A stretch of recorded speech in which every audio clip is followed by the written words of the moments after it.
Hey guys, Ivan here, and in today's video we got a couple of really interesting bodybuilding updates. That's right, this is my first video on my main channel after being hacked and down for a month. I'm back, we're starting, and we have a couple of really cool things to talk about, and let's get straight into it. Let's start with the first topic, and that's gonna be Nick Walker. Now, I already talked about Nick Walker a little bit on my backup channel and on my reels on my Instagram, but he posted a new video today. When I saw this, I was like, did Nick grow his legs even more? I mean, is that realistic? Because at the Pittsburgh Pro and at the New York Pro, it seemed like his legs were significantly bigger than before. You know, that was his weak point for sure, last year especially, at the New York Pro when he almost lost to Martin Fitzwater. He came to the Pittsburgh and he was significantly improved in every sense, basically. Midsection control, leg size, back, his back double bicep was now better than Derek's.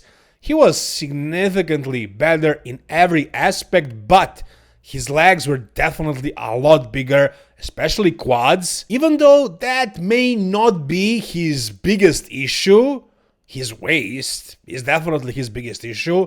His legs are definitely a body part that he could improve, that he could grow. Now, it's not all just about having bigger legs. Bigger legs are also kind of create the illusion of having a smaller waist, right? So by growing his quads, by adding more leg width from the front, it's gonna make his waist appear smaller. Now, with Nick, it's not all just about the waist size. I mean, yeah, his waist is structurally a little bit big, but it's not the only thing, the only problem. It's also like the look of his midsection. You know, his stomach is, his gut is not just bloated, but like his stomach, his midsection is taking a lot of space.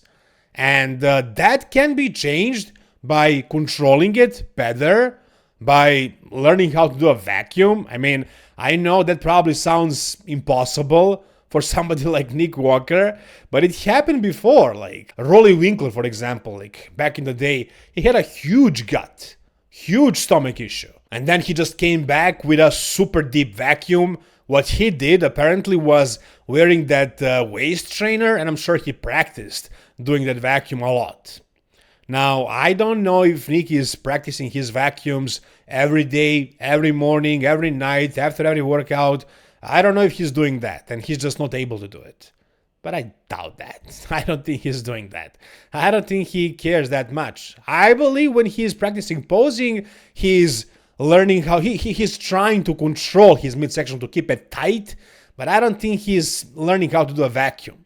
You know, he's practicing stamina, because that's also an important thing. If your stamina is bad when you're posing and you get tired, you're going to let your stomach go. So if he's conditioning in that sense, if his stamina is better, he's going to be able to hold the stomach in better. So I'm sure he's doing that. But imagine if he was actually practicing doing a vacuum. If he was actually pulling that stomach in deep, twice, 3 times a day, 5 times a day. I mean, I'm not saying learn and do a vacuum on stage, but even if he did 50% of the vacuum, it would mean a lot. So that's the main thing Nick needs to do. Size-wise, I mean, come on. This is Nick we're talking about. Right now, right here, in this most recent update of his, he's 290 freaking pounds.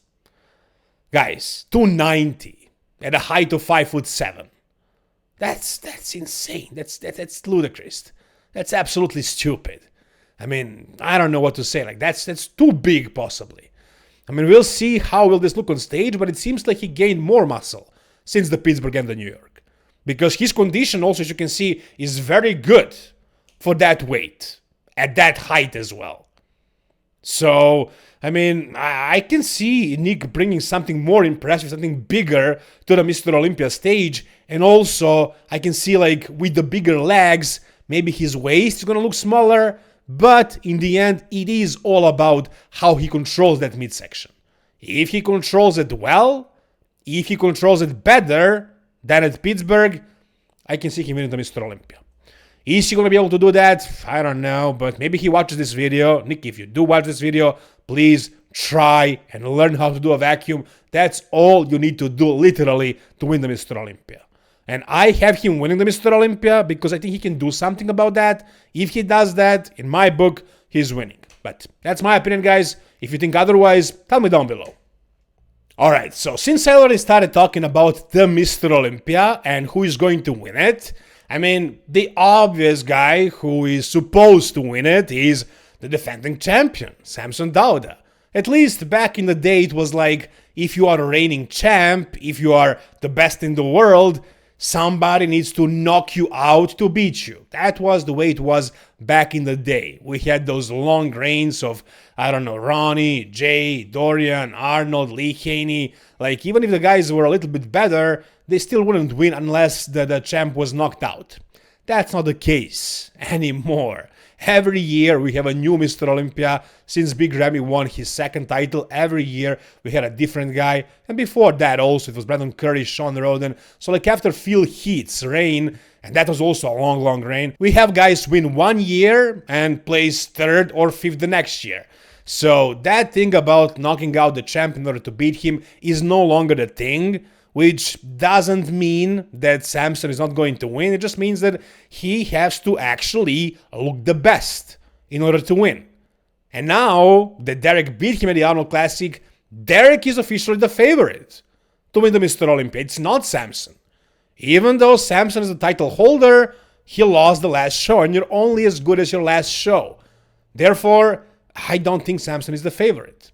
So does that make Derek Lunsford the favorite? Well, you know, Derek almost lost to Nick at Pittsburgh, in my opinion, and in the opinion of pretty much everybody in the bodybuilding industry, I think including Tyler Mannion as well. Just not the judges who judge the show. Literally everybody in the bodybuilding world would agree that Nick won the Pittsburgh. I don't know who agrees with Derek winning. I mean, it's very, very rare. So, Nick beat Derek at Pittsburgh, if you ask me. That's the way I see it. Yeah, unofficially, but I think he was better. And Derek wasn't at his best, but who's going to guarantee us that Derek is going to be at his best at the Mr. Olympia? Since he was already 100% at the Arnold Classic, and he was also pretty good at Pittsburgh, and this is going to be his third show this year, will he be able to peak and be at his absolute best? Not likely. In my opinion, not likely. So, the way I see it, I think Derek and Nick are going to probably fight for the title. And as far as Samson, like, if you ask me who has the best body in the world right now, I will probably have to say it is Samson. I mean, if you talk about like the perfect bodybuilder, just put a better back on Samson, give him a bit better bicep peaks. Let's say Samson Dauda with Derek's back and Nick's biceps. That's pretty much a perfect physique. Right? So, I mean, Derek and Nick have some really good strong points, but Samson probably has more. Now, the last thing that I forgot to mention is one final ingredient that would go into that perfect bodybuilder would be conditioning. Let's say Hadi's conditioning. And that's something Samson just does not have. Last year at the Mr. Olympia, he figured it out, kind of. You know, he somehow managed to get a little bit leaner, a little bit drier than usual. Was that lean? Was that shredded? I wouldn't say so. You know, he was in his usual shape at France Pro at 2 weeks out, and like even at the press conference when he took his shirt off, like he wasn't super shredded. He somehow got dry enough to win the Mr. Olympia, and also Derek was terribly off. Hadi was also off. So I think Samson kind of got lucky. And I don't think he's going to be able to repeat that. And also, if you look at his conditioning right now, which is the main thing I wanted to talk about, his conditioning right now at 12, 11 weeks out, it's not great. It's not great. If this was, let's say, Derek's conditioning or Nick's conditioning or Hadi's conditioning, I would be like, fine. These guys know what they're doing. They have already been in great shape before. So they're going to bring it. But Samson, like, how am I supposed to bet on the guy who is in this kind of condition at 11 weeks out? I mean, he can get in shape, but if I was to believe that he's actually going to bring something new, I would definitely prefer to see him in much better condition right now at 11 weeks out. this is not that great. This is not super shredded. So I don't know. Like, I mean, he has the tools for sure. He can definitely win if he nails the conditioning. I think that's probably enough. I mean, I don't know if it's enough. Like, Nick is super freaky right now, and Derek is also very good when he's on. And if Hadi shows up, Hadi is always dangerous, especially if he brings what he brought to the Arnold Classic 2024. So I don't know. We'll see what Samson is going to bring. Can he win the Mr. Olympia? For sure, yeah. But is he going to? Personally, I'm not betting on him. I love his physique. You guys know that. I'm a huge fan of his physique, of his shape and everything. Height, small waist, big arms, big shoulders, wide shoulders, big legs. But, like, can you win the Mr. Olympia? Should you win the Mr. Olympia without great conditioning? No, it's going to be very difficult. So I don't have him winning the Mr. Olympia. If he was in better shape right now, I would say maybe. Maybe he's going to be in great condition at the Mr. Olympia stage. But he's definitely behind, I would say. So no, I don't see Samson winning the Mr. Olympia this year, defending his title. Whatever you guys think, tell me down below. All right, and finally, we're gonna talk about Tampa Pro a little bit, and I'll do a separate video, a preview of the Tampa Pro, because we have a lot of really good guys doing this show. No top guys, but I mean, it's Tampa Pro. What would you expect to have Samson, Derek, and Hadi to compete at that show? No. But there is a lot of like mid-level bodybuilders, and one of them, potentially my favorite, I don't know if he's my favorite, but he's one of the more popular guys, Justin Shire. Why is he popular? He's popular because he was one of the co-hosts on Fuad's podcast a couple of years ago. And, he's no longer a part of it, but he remained pretty popular. So I got to talk about this guy because he took a break for like, I think a year and a half or 2 years, something like that. And we haven't seen him in a long time. I think it was 2 years. Correct me if I'm wrong, but I'm pretty sure it was a long time since we saw him on stage. And this is what he looks like right now. Justin turned pro at a little bit older age. I think he's like in his mid-30s now, and he turned pro recently. And he decided to take some longer time off in order to actually put on more size, because he was not one of the bigger guys. He has the shape, really beautiful shape, super small waist, dominant arms, like really good taper, but just not a lot of size.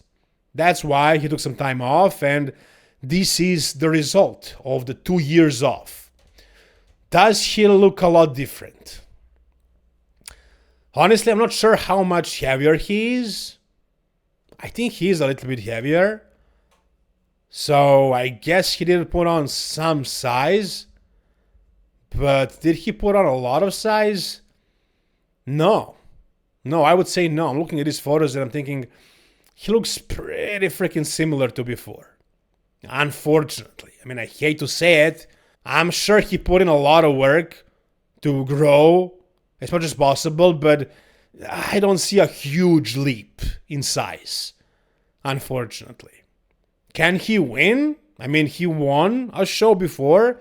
I think it was Chicago. He went to the Mr. Olympia. I think he placed last.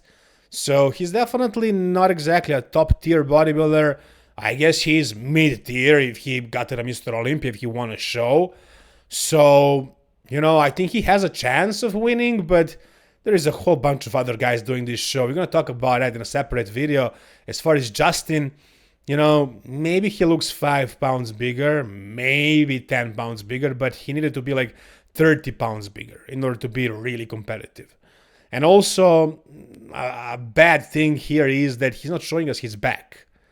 We have a whole bunch of most musculars, front lat spreads, and front double bicep, his strong poses, but no back poses. No back pose, and his back was his weakest point, and it seems like he's not showing it to us. Why? I mean, take a guess, guys. My best guess is that it didn't improve that much. It's still a weak point, so, no, Justin is not going to be the most complete guy on that stage. Can he still win? We'll see about that. Is he going to be improved? I think he will be improved, but maybe not as much as I would expect him to improve in 2 years. Taking 2 years off, that's something you do when you want to make a huge leap. but sometimes it just doesn't happen.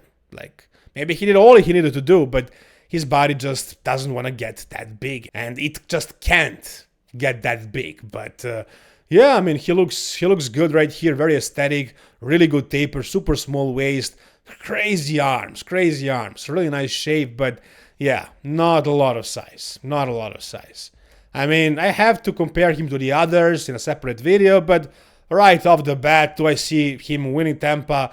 No, because you know there are some pretty freaky guys doing that show. But whatever you guys think, tell me down below. Subscribe to the channel if you haven't already. There's gonna be a whole bunch of new content every day from now on that I'm back. If you guys want to support me, click on the link in the description of this video and buy Blackstone Lab supplements and use the code Ivan for a 15% actually discount. The supplements are really high-end, really premium stuff. So go ahead, check them out, like this video if you enjoyed it, and see you soon, guys. All the best. Bye-bye.